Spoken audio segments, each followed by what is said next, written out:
Chi Cheng had no idea.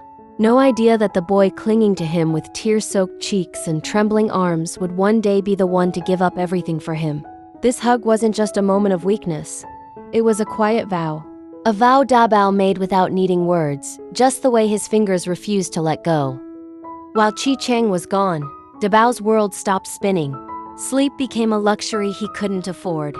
His nights were haunted by silence, broken only by the sound of the wind brushing past the window where he used to sit and wait. Sometimes he clutched Chi Cheng's shirt and pretended he was still there.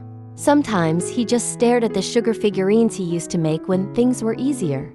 Eventually, he went back to selling them: tiny animals, flowers, dragons. Anything to keep his hands busy and his mind from breaking. 3 days before Chi Cheng's release, Dabao didn't sleep at all, not a single minute. He lay awake on the floor, heart pounding with anxiety, counting down the seconds until he could see the only person who ever made him feel safe again.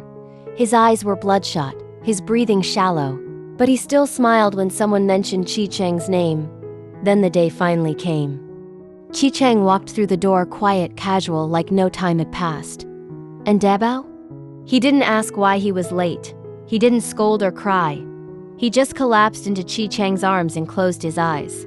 For the next 2 days, he didn't move. He slept with his face pressed into Chi Cheng's chest, breathing slow and steady. No nightmares. No cold sweats. For the first time in weeks, his body let go, because Chi Cheng was there to hold him. But not all stories get peace for long. One call changed everything. Dabao was hanging bleeding from the 6th floor of a building. His hands were barely gripping the edge. His legs dangled. Blood stained his shirt, and his voice was fading fast. But even in that moment, even as death stared him in the face, he wasn't thinking of himself. "My password is 842,506, he whispered. "You can only tell Chi Cheng. Only him." He didn't know if those would be his last words, but he still chose to make them about Chi Cheng. Chi didn't wait, didn't blink, didn't even breathe. He jumped straight out the window, running across the rooftop, heart slamming in his chest. And there he was, Dabao barely conscious, hands slipping from the edge. "Baby, hold on," Chi Cheng shouted, voice shaking. But Dabao's fingers were covered in blood.